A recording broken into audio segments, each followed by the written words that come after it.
Assalamualaikum warahmatullahi wabarakatuh. Halo semuanya, kembali lagi dengan saya Syiful Kolbi dengan NIM 231344087 dari jurusan Bimbingan dan Konseling Islam 6C di Learning Journal keempat. Pada pertemuan kemarin, kami membahas mengenai materi, metode, dan teknik dasar pada public speaking. Pada video Learning Journal keempat ini, saya ingin mengulas kembali beberapa poin penting dari materi tersebut. Yang pertama, akan bahas mengenai komponen dasar dalam public speaking. Dalam kegiatan public speaking, ada beberapa komponen penting yang mendukung proses komunikasi agar berjalan dengan baik. Pertama, komunikator atau pembicara. Komunikator adalah orang yang menyampaikan pesan kepada audiens. Seorang pembicara harus mampu menyampaikan ide, gagasan, informasi, atau pesan dengan jelas. Selanjutnya kedua, komunikan atau audiens. Audiens adalah orang yang menerima pesan atau pembicara dalam public speaking. Audiens memiliki peran yang sangat penting karena merekalah yang menjadi tujuan dari penyampaian pesan tersebut. Audiens juga dapat memberikan umpan balik atau respon terhadap apa yang disampaikan nantinya oleh pembicara. Jadi antara pembicara dan audiens ini saling berkaitan. Jika komunikasi berjalan dengan baik, maka pesan yang disampaikan juga akan lebih mudah dipahami oleh audiens. Selanjutnya, bahas mengenai metode pada public speaking.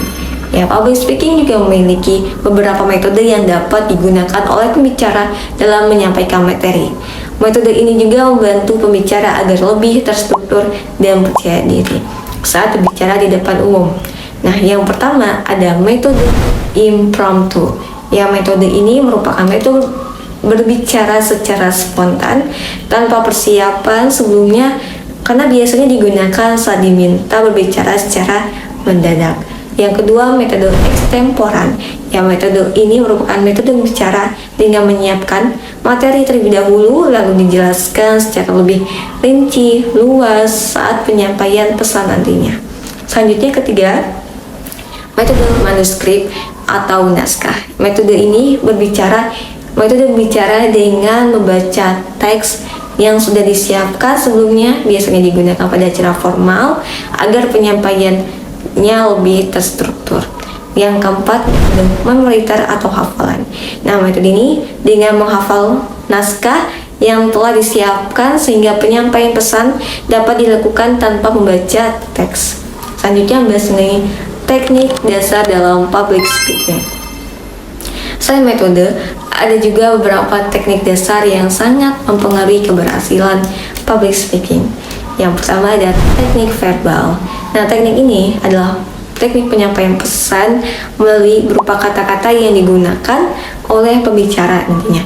Yang kedua, teknik vokal. Teknik ini yang berkaitan dengan penggunaan suara seperti intonasi, volume, dan kejelasan saat berbicara nantinya. Yang ketiga, ada teknik visual atau bahasa tubuh. Teknik komunikasi melalui penampilan dan bahasa tubuh seperti kontak mata, ekspresi, wajah, dan gerakan tubuh. Selanjutnya bahas mengenai struktur dasar public speaking. Sebagai pembicara, supaya pesan nanti yang akan disampaikan menarik audiens, sebagai pembicara juga mampu menyusun materi.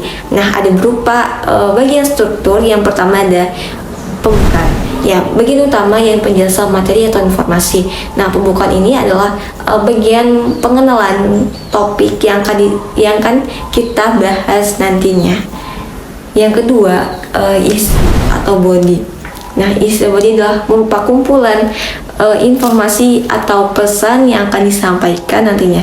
Isi ini merupakan inti pesan yang akan disampaikan oleh pembicara. Selanjutnya, yang ketiga, penutup atau closingan. Penutup atau closingan ini merupakan kumpulan-kumpulan materi yang dijadikan kesimpulan. Jadi kesimpulannya itu keseluruhan materi yang dibahas oleh pembicara. Baik teman-teman, sebagai penutup dapat disimpulkan bahwa public speaking ini bukan hanya tentang keberanian berbicara di depan banyak orang, saja, tetapi juga tentang bagaimana kita memahami komponen komunikasi, memilih metode yang tepat untuk digunakan, serta menggunakan teknik berbicara yang baik agar pesan yang kita sampaikan juga dapat diterima baik dengan jelas oleh audiens.